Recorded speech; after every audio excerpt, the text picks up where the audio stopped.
بسم اللہ الرحمن الرحیم۔ دیکھتی آنکھوں اور سنتے کانوں کو محمود مان کا آداب۔ اپنی اس ویڈیو میں ہم شعری اصطلاحات میں سے قافیہ کے بارے میں بات کریں گے کہ قافیہ کیا ہوتا ہے۔ تو شروع کرتے ہیں اپنا آج کا سبق۔ قافیے کے لفظی معنی پیچھے آنے والا یا پے در پے آنے والا کے ہیں۔ شعری اصطلاح میں وہ ہم وزن اور ہم آواز الفاظ جو شعر کے آخر میں آئیں قافیہ کہلاتے ہیں۔ قافیہ کی جمع قوافی ہے۔ عزیز طلباء، یاد رکھیں اگر شعر میں ردیف موجود ہو تو قافیہ ردیف سے پہلے آتا ہے، ورنہ شعر کے آخر میں آتا ہے۔ آپ کے سامنے مثال پیش کرتا ہوں۔ ایک ہی صف میں کھڑے ہو گئے محمود و ایاز۔ آپ پہچان گئے ہوں گے کہ یہ علامہ محمد اقبال کا شعر ہے۔ ایک ہی صف میں کھڑے ہو گئے محمود و ایاز، نہ کوئی بندہ رہا نہ کوئی بندہ نواز۔ اب دیکھیں پہلے مصرے میں ایاز اور نواز دونوں کی آواز ملتی ہے، اور پہلے مصرے کے آخر پہ ایاز آیا ہے، دوسرے مصرے کے آخر پر نواز آیا ہے۔ تو اس طرح سے ایاز اور نواز ہم آواز ہیں اور ہم وزن بھی ہیں، اس لیے ہم انہیں قافیہ الفاظ کہتے ہیں، اور شعر کے آخر میں بھی آئے ہیں۔ ایک اور شعر سنیے۔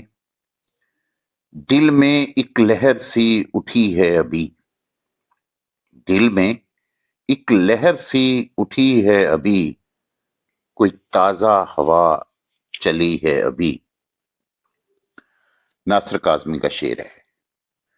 اس میں دیکھیں پہلے مصرے میں اٹھی اور دوسرے مصرے میں چلی، ہم آواز ہیں، ہم وزن ہیں دونوں لفظ، اس لیے یہ قافیہ ہیں۔ ابھی ردیف ہے، قافیہ ردیف سے پہلے آیا ہے۔ دیکھیں مصرے پہ ذرا غور کریں۔ دل میں ایک لہر سی اٹھی ہے ابھی، تو اس اٹھی اور نیچے والے مصرے میں دیکھیں کہ کوئی تازہ ہوا چلی ہے ابھی، تو چلی اور اٹھی ہم آواز بھی ہیں، ہم وزن بھی ہیں، تو یہ دونوں کیا ہے؟ قافیہ الفاظ ہیں۔ اور اس کے بعد جو ہے ابھی، یہ ردیف کے الفاظ ہیں جو قافیہ کے فوراً بعد آتے ہیں۔ عزیز طلباء، غزل اور قصیدے میں قافیہ مطلع کے دونوں مصروں کے آخر میں آتا ہے، یعنی کسی بھی غزل کا جو پہلا شعر ہوگا اس کے دونوں مصروں میں قافیہ موجود ہوتا ہے، اور بقیہ اشعار میں ہر شعر کے دوسرے مصرے میں آتا ہے، پہلے مصرے میں نہیں ہوتا۔ وضاحت کے لیے خواجہ حیدر علی آتش کی ایک غزل کے چند اشعار ملاحظہ کیجیے۔ یہ آرزو تھی تجھے گل کے روبرو کرتے، یہ آرزو تھی تجھے گل کے روبرو کرتے، ہم اور بلبل بے تاب گفتگو کرتے۔ تو دیکھیں غزل کا مطلع پہلا شعر جو ہے پہلے مصرے میں روبرو اور دوسرے مصرے میں گفتگو، دونوں ہم وزن اور ہم قافیہ ہیں، ہم آواز اور ہم وزن ہیں، اس لیے دونوں قافیہ کے الفاظ ہیں۔ اور اس کے بعد جو کرتے کرتے آیا ہے وہ کیا ہے؟ ردیف ہے۔ اب دوسرا شعر پڑھتے ہیں۔ پیامبر نہ میسر ہوا تو خوب ہوا، پیامبر نہ میسر ہوا تو خوب ہوا، زبان غیر سے کیا شرع آرزو کرتے۔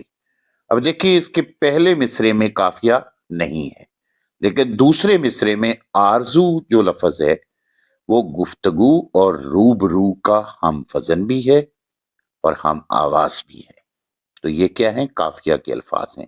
اب تیسرا شعر دیکھیں۔ میری طرح سے مہو مہر بھی ہیں آوارہ، میری طرح سے مہو مہر بھی ہیں